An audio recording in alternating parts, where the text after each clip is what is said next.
Olá, como prometido, não me farei presente no Suplicy para aplicar a aula da semana, aula 1. Então vou gravar um material para vocês assistirem em casa. Vai ser um vídeo bem simples, tentarei ser bem breve aqui na gravação desse vídeo. É um conteúdo bem básico, acredito que não teremos dificuldades. Aula 1. Vamos começar a dar uma olhadinha em números e conjuntos numéricos, intervalos reais, operações fundamentais, regra de sinais e vamos fazer alguns exercícios de fixação. Números e conjuntos numéricos. Na matemática, lidamos com números para quantificar ou realizar operações matemáticas. Ou seja, os conjuntos numéricos, eles são uma forma de a gente compreender. Ela é como se fosse a linguagem fundamental da matemática. Então, ela é uma forma de a gente organizar e compreender as diferentes naturezas, números com diferentes naturezas, né? Começando com os números naturais, que são os mais comuns, que é os que vão de 0 até infinito de forma inteira. Por exemplo, ele é bem aplicável para coisas físicas, coisas palpáveis. Por exemplo, laranjas. Não tem como alguém ter meia laranja, em teoria, ou menos 5 laranjas. Então, o conjunto dos números naturais ele é aplicado para situações de contagem positiva inteira. Ele vai de 0 até o infinito e ele pode ser não nulo se ele tivesse asterisco aqui embaixo.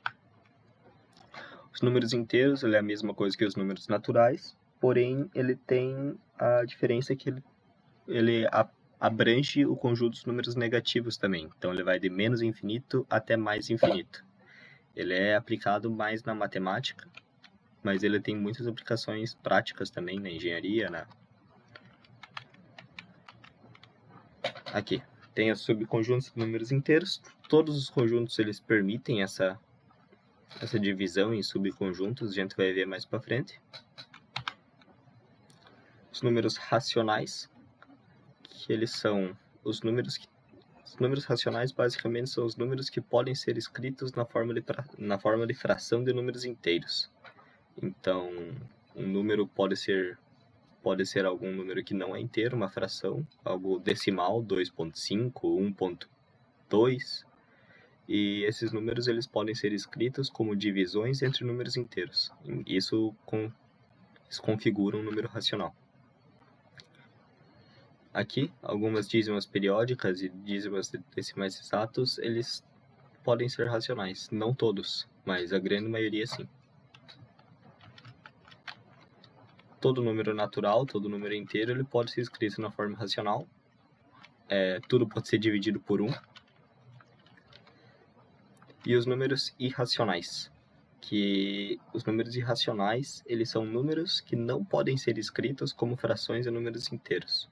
Eles são somente aquelas dízimas não periódicas ou aquelas constantes matemáticas que são aplicadas no dia a dia. Por exemplo, π tem o número de Euler, que é aplicado bastante na matemática, ou raízes não complexas, por exemplo, raiz 2, raiz de 3, raiz de 8, esses números que eles não podem ser escritos como uma fração de números inteiros. E os números reais são todos esses números que são racionais e os irracionais. Ou seja, dentro dos racionais, você vai ter todos os números inteiros e os naturais. E dentro dos números reais, você vai abranger todos os números irracionais e os números racionais. Então, quase todos os números que vamos trabalhar aqui no cursinho vão ser racionais, não vão ser reais, perdão, não vamos sair daqui. Agora, sobre os conjuntos, a gente pode fazer algumas operações com eles. Os conjuntos eles são muito além do que esses conjuntos somente esses conjuntos naturais, esses conjuntos simples, né? Esses conjuntos eles podem ser particulares para algumas soluções que vamos encontrar e a gente pode realizar várias operações com eles, como por exemplo a união. Aqui conjunto A, conjunto B, como se cada um fosse uma bola, a união seria a soma. Em termos matemáticos, a união do conjunto A com o conjunto B é igual a x, tal que x pertence a A ou x pertence a B. Então, por exemplo, qualquer qualquer valor que esteja em um conjunto e não esteja no outro, ele também vai estar na união. Se ele estiver nos dois, ele só vai se repetir uma vez, não vai se repetir duas vezes. Agora, a diferença de conjuntos, ao contrário da soma, ela é o equivalente à subtração, e é o que a gente encontra o que está em um conjunto, mas não está em outro. Matematicamente, a gente representa em A menos conjunto A menos o conjunto B é igual a X, tal que X pertence a A e X não pertence a B. Ou seja, como B é o conjunto que está em negativo aqui, a gente está procurando valores que só estão no conjunto A e não estão no conjunto B. Aqui um exemplo. Se a gente fizer a subtração desses dois conjuntos, o único valor que está no A e não está no B é 5. Então, A menos B vai ser o conjunto 5. Agora, a intersecção, ela é o contrário da união, né? Que a gente somente encontra produtos que estejam nos dois, que estejam em um e em outro. A diferença da intersecção para a união é essa letrinha E aqui, né?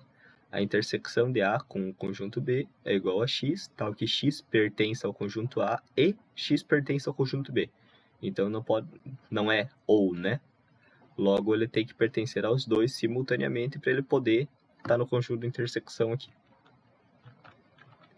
Conjuntos complementares. Considera um conjunto A no qual está totalmente contido em um conjunto B. Dando uma olhadinha nessa imagem aqui, a gente consegue interpretar, né, como A sendo um subconjunto de B. E se a gente quiser encontrar o complementar desse conjunto, ou seja, o conjunto complementar de A para B, seria o conjunto que faltaria para A se igualar ao conjunto B. Acho que assim fica mais fácil de entender.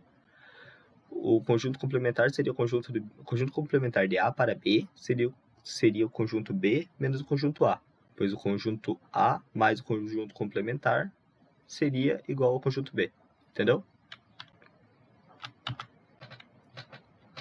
Intervalos reais.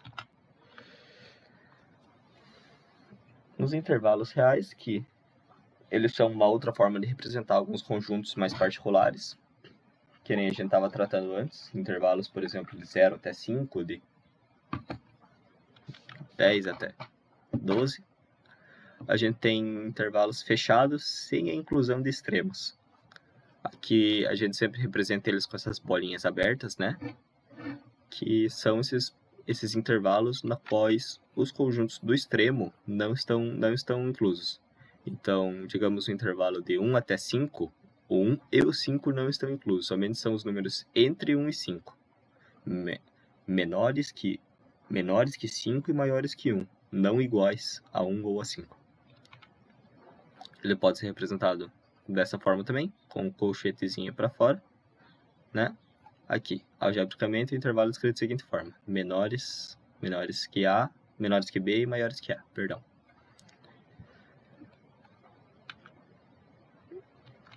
Agora, quando a gente tem essa bolinha pintada, né, a gente está incluindo os extremos no conjunto, e isso permite com que os valores sejam maiores ou iguais a A e menores ou iguais a B, que nem está aqui nessa setinha aqui. E a gente representa com os colchetes fechados. A aplicação disso é mais no cálculo, que começa a aplicar com bastante cálculos de limites em funções. E pode ser, não é necessariamente para as duas extremidades, pode ser somente uma extremidade fechada, outra extremidade aberta. Não é uma obrigação isso daí. É difícil encontrar. Agora tem intervalos abertos, no quais ele só tem uma extremidade. A outra extremidade vai até o infinito. Então, aqui, por exemplo, o intervalo aberto de infinito até B, que nem está representado aqui, seria de menos infinito até B, com B sendo aberto. Mas ele poderia ser um intervalo fechado também, incluindo o extremo, que seria com um colchetezinho fechado. A gente sempre considera o infinito com um colchetezinho aberto, porque não tem como chegar nele, né? Então, é comum sempre se escrever o infinito como um intervalo, como um extremo não incluído na notação do conjunto. Agora o intervalo aberto, que a gente está excluindo uma fração desse conjunto. A gente trata ele ou como uma união de conjuntos, né? Que seria a união do conjunto inferior à primeira extremidade e a união do conjunto superior à primeira extremidade. Aqui seria o conjunto de menos infinito até o A, e aqui seria o conjunto do B até o mais infinito. Representado algebricamente fica dessa forma. A união faz com que tanto esses valores além do B, quanto esses valores inferiores ao A, todos façam parte do conjunto.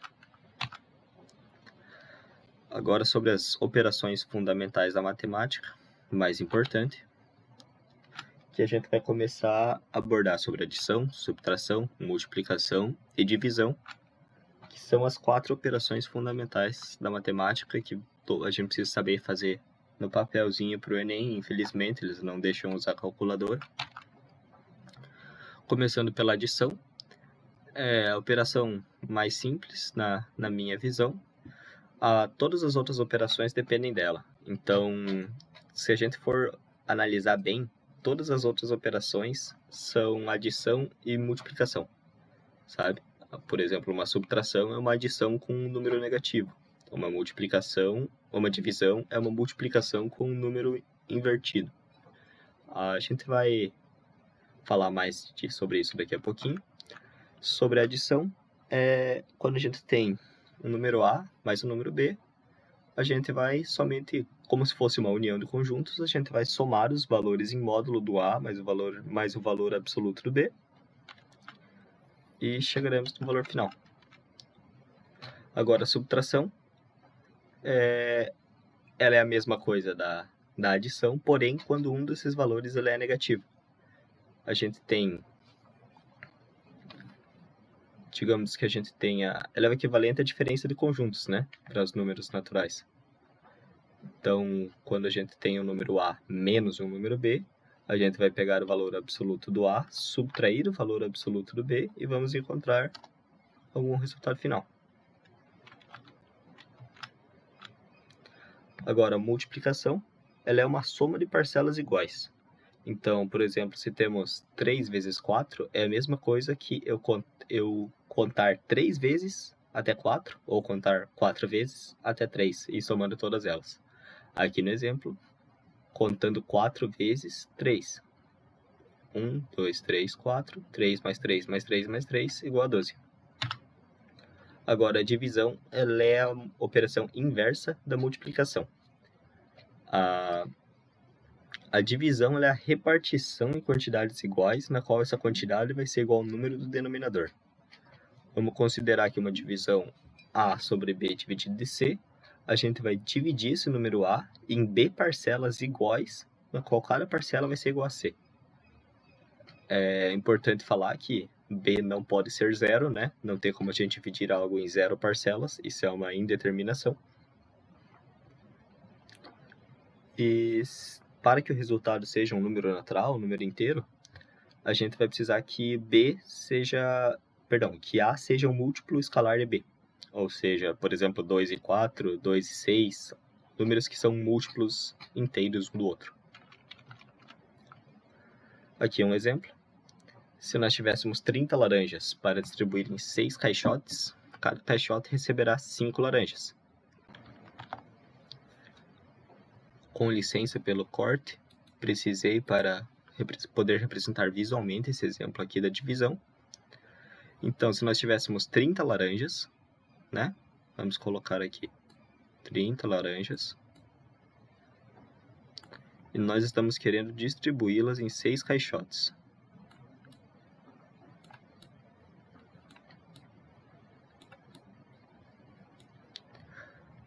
Seis caixotes. A gente precisa mandar laranjas, cada caixote em uma quantidade igual. Para que cada caixote tenha exatamente a mesma quantidade de laranjas e todas as laranjas sejam distribuídas. A gente pode representar isso aqui como uma divisão, a qual 30 é dividido por 6. Se nós fôssemos realizar essa operação algebricamente, 30 dividido por 6. Ela pode ser representada dessa forma, na qual a gente busca quantas vezes o número 6 cabe dentro do número 30. Aqui, a gente pode fazer 6, a gente pode ir multiplicando o número 6 até a gente chegar ao mais próximo possível do número 30. 6 vezes 1, 6, não. 6 vezes 2, 12, não. 6 vezes 3, 18, não. 6 vezes 4, 24, não. 6 vezes 5, 30. Exatamente. Então, temos que o resultado da multiplicação é 5. Aqui, como a gente encontrou o número 30, a gente subtrai 30 aqui. 30 menos 30 é igual a 0. Quando a gente chega em um resto da divisão de igual a 0, a gente encontra uma divisão exata com um resultado igual a 5. Então, 30 dividido por 6 é igual a 5. Voltando para o slide, que por algum motivo meu programa de gravação ele encerra a minha gravação toda vez que eu fecho ou abro um slide. Vamos falar sobre a regra de sinais um pouquinho, que quando a gente tem uma subtração ou uma adição, né, que no fundo são a mesma coisa, com valores com sinais iguais, a gente sempre soma os valores absolutos e vamos atribuir o mesmo sinal. Por exemplo, menos 4 menos 6, a gente vai somar o valor absoluto de 4 com o valor absoluto de 6. O valor absoluto é quando a gente desconsidera o sinal, né? A gente considera somente a distância do número até 0. Essa é a definição de valor absoluto ou módulo. Então, se a gente vai fazer aqui menos 4 menos 6, a gente soma o valor absoluto de 4 com o valor absoluto de 6, temos que é igual a 10. E a gente vai atribuir o sinal das duas operações, o nosso resultado será menos 10.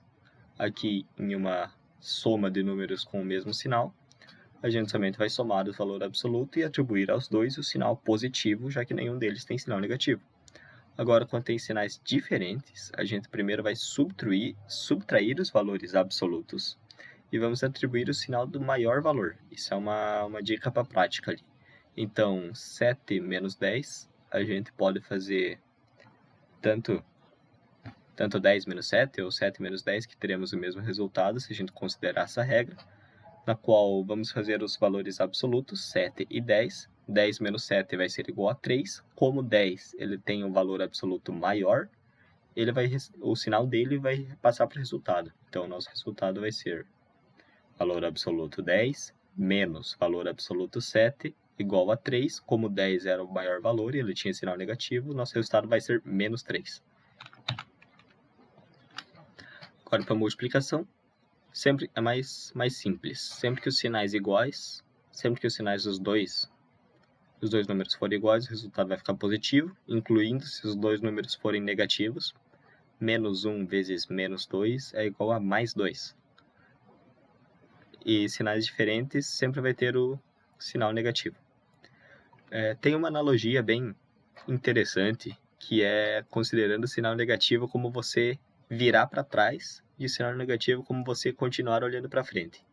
Então, se a gente está fazendo uma multiplicação de sinais iguais, sempre vai ficar positivo, porque a gente ou vai olhar para frente 2 vezes, que continuaremos olhando para frente, ou vamos virar para trás e depois virar para trás novamente, que na qual resultaríamos olhando para frente de novo. E sempre que temos sinais diferentes, nós viramos somente uma vez para trás e continuaríamos olhando na mesma direção. Então, nós ficaríamos olhando para trás. É uma brincadeirinha ali para fazer, para entender melhor. Agora vamos fazer alguns exercícios para finalizar. Um exercício do Enem. Uma embalagem de farinha encontra-se a receita de um bolo, sendo parte dela reproduzida a seguir. 640 gramas de farinha, que é o equivalente a 4 xícaras de farinha, e 16 gramas de fermento biológico, equivalente a 2 colheres. Possuindo apenas a colher medida indicada na receita, uma dona de casa teve que fazer algumas conversões para poder medir com precisão a farinha. Considere que a farinha e o fermento possuem densidades iguais. Cada xícara indicada na receita equivale a quantas colheres medidas? Eu vou pedir licença novamente. Somente tive que fazer um corte na gravação por causa do meu amiguinho software de gravação aqui. Então, se a gente tem que 600 gramas de farinha equivale a 4 xícaras e 16 gramas de fermento biológico equivalem a 2 colheres, a gente quer encontrar quantas colheres é necessário para conseguir o valor de uma xícara. O correto é a gente começar dividindo, né, 640 por 4, para que a gente consiga encontrar quantos gramas temos em somente uma xícara, que nós temos em 4. Então, começando aqui, primeiro valor 6 dividido por 4, somente cabe uma vez. Então, menos 4, 2, a gente manda esse valor de 4 para cá, 24. Agora, quantas vezes o número 4 cabe no número 24? A gente vai pensando, né? 4 vezes 1, 4. Não. 4 vezes 2, 8. Não. 4 vezes 3, 12. Não. 4 vezes 4, 16. Não. 4 vezes 5, 20. Não. 4 vezes 6, 24. Perfeito. 6 menos 24. Aqui temos, sobrou um zero, né? Como sobrou um zero, a gente coloca mais um zero aqui para compensar. Então, temos que cada xícara temos 160 gramas. Agora, em cada colher, a gente vai ter 16 gramas de fermento biológico dividido por 2. 2 vezes 1, não. 2 vezes 2, 4, não. 2 vezes 3, 6, não. 2 vezes 4, 8, não. 2 vezes 5, 10, não. 2 vezes 6, 12, não. 2 vezes 7, 14, não. 2 vezes 8, 16, perfeito. Então, o resultado da nossa divisão é 8. Aqui, então a gente tem que uma xícara é igual a 160 gramas. E uma colher é igual a 8 gramas. Se a gente quer encontrar quantas colheres eu preciso para conseguir uma xícara, a gente pode fazer o valor absoluto de uma xícara dividido pelo valor de uma colher. Assim a gente vai encontrar quantas colheres iremos precisar, por quanto temos que multiplicar esse número 8 até chegarmos no número 160. Aqui. Vamos fazer aqui embaixo. 160 dividido por 8. Quantas vezes 8 vai caber em 16? Não é uma, é 2. Menos 16, 0, sobrou um 0 aqui, a gente coloca um 0 aqui, 20.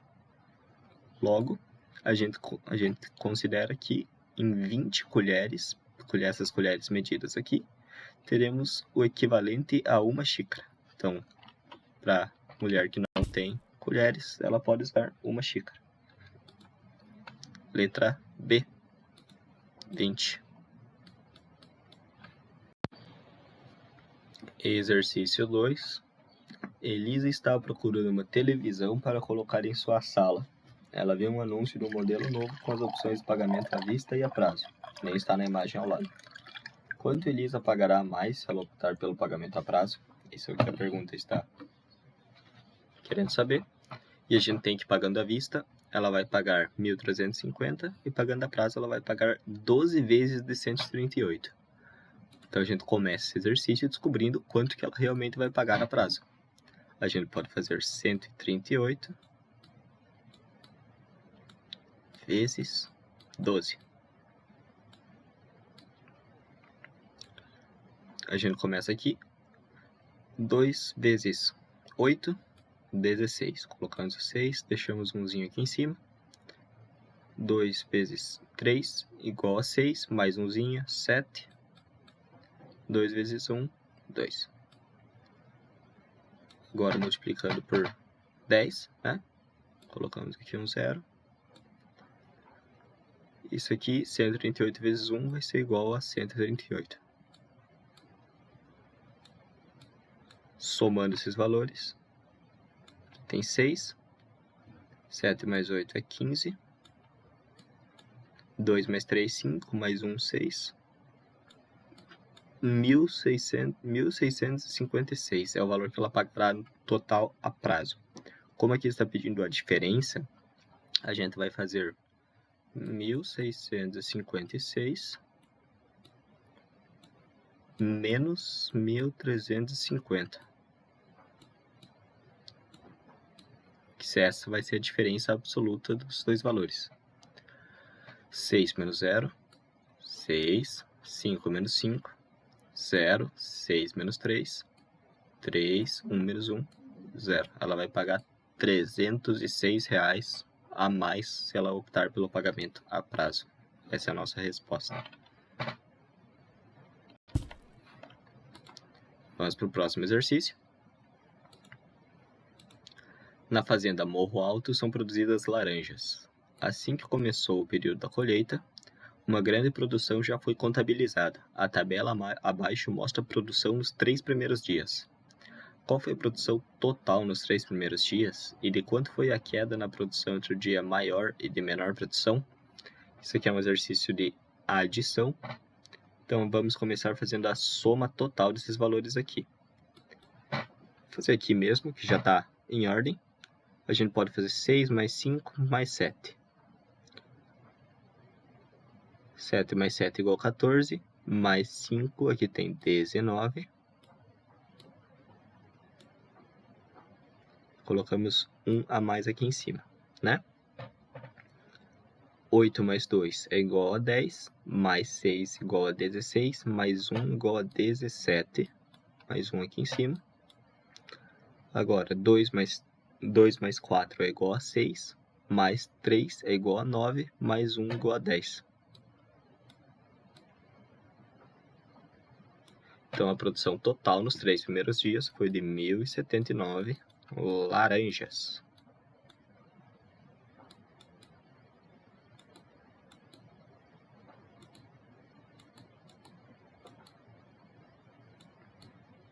Laranjas. Perdão a letra, eu não tenho uma coordenação muito boa para desenhar no mouse, mas é o suficiente. Agora, de quanto foi a queda na produção entre o dia de maior e de menor produção? A gente tem que olhar aqui, ver qual que foi o dia de maior produção, terça-feira, e qual foi o dia de menor produção, que foi quarta-feira. Se a gente quer encontrar a queda, a gente quer encontrar a diferença. A diferença é a subtração. Então, a gente vem aqui, 4.127 menos 2.987. Vamos fazer a subtração. 7 menos 7 igual a 0. 2 menos 8 não dá um número negativo. Então, a gente vai pegar emprestado aqui, né? 0, 12. 12 menos 8, agora sim. 12 menos 8 é igual a 4. Aqui é a mesma coisa. 0 menos 9 dá um valor negativo. Vamos pegar um númerozinho emprestado aqui. Temos que 10 menos 9 é igual a 1.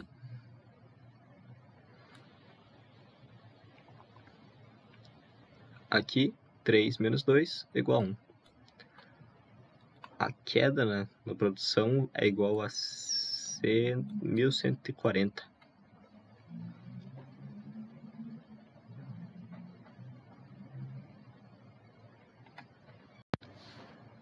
Agora, o último exercício, exercício 4. Em um projeto para a construção de um cinema, os arquitetos estão avaliando a relação entre a quantidade de fileiras e a quantidade de cadeiras em cada fileira. O projeto inicial prevê uma sala para 304 pessoas.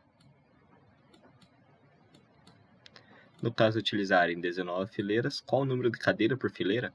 Então aqui a gente está procurando um número que vai conseguir dividir essas 304 pessoas em 19 fileiras para distribuir as cadeiras de uma forma eficiente. Dividindo 304 por 19, o número de vezes que 19 cabe em 30 são 21. Então aqui tem menos 19, tem 11. A gente baixa o 4 aqui. E agora, se a gente ficar multiplicando de 1 por 1 até o 114, vai demorar. Vai dar certo, mas vai demorar. Então vamos começar já do 5, né? Que a gente já sabe que vai ser um número mais alto. Então vamos começar aqui, 19 vezes 5 Um macete aí para multiplicar por 5, você sempre multiplica por 10, né, que é só adicionar um número a mais e divide por 2. Então, 19 vezes 5 é a mesma coisa que a gente vai fazer 190 dividido por 2.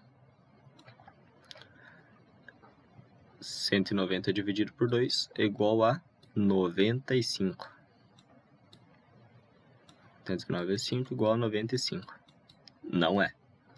Agora, 19 vezes 6, a gente pode fazer já direto 95 mais 19. 95 mais 19 vai ser igual a 114.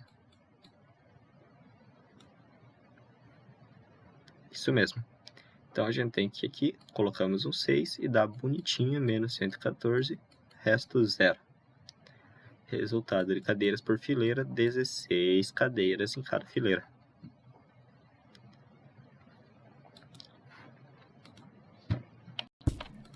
Muito obrigado. Peço perdão por não poder dar uma aula presencial essa semana, estou ocupado em função do cursinho. Agradeço a todos, caso tenham dúvidas, por favor, coloquem nos comentários. Ficarei feliz em responder. Muito obrigado e boa semana a todos.